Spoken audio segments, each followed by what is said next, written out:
Le constructivisme social est une théorie qui affirme que la connaissance se construit dans un contexte social. Cette théorie s'appuie sur les travaux de plusieurs chercheurs du XXe siècle, notamment Lev Vygotsky. Il a montré que la communauté et la culture jouent un rôle central dans le processus de création de sens. Contrairement aux théories qui considèrent l'apprentissage comme un processus individuel, le constructivisme social met l'accent sur les interactions entre les individus et leur environnement social. La première caractéristique du constructivisme social est qu'il considère l'apprentissage comme un processus profondément social. La connaissance ne s'acquiert pas seule, mais se construit à travers les échanges. Par exemple, les discussions en classe, les travaux de groupe et la résolution collective de problèmes sont des activités essentielles qui reflètent cette idée. La deuxième caractéristique est l'importance du contexte culturel dans la construction des connaissances. Les constructivistes sociaux soutiennent que ce que les gens apprennent et la manière dont ils l'apprennent dépendent fortement de la culture dans laquelle ils vivent. La troisième caractéristique est le rôle du langage dans l'apprentissage. Vygotsky a montré que le langage est l'outil principal de la pensée et de la communication.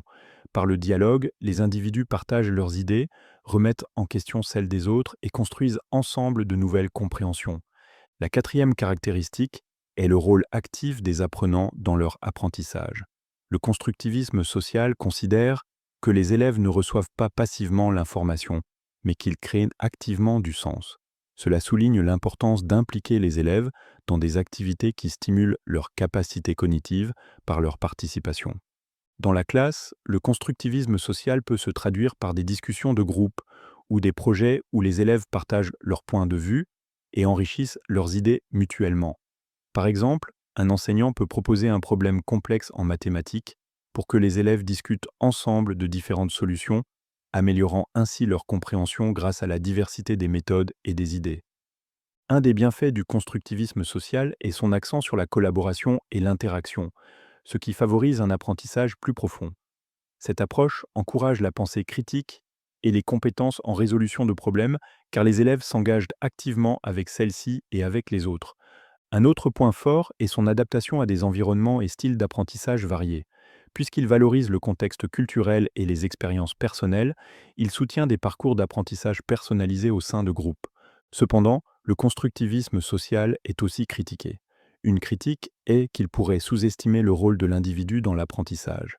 Certains pensent que la théorie, en se concentrant trop sur les interactions sociales, néglige les processus cognitifs personnels et internes.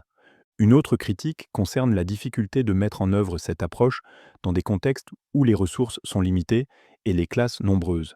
L'environnement idéal d'apprentissage interactif et collaboratif peut être difficile à atteindre.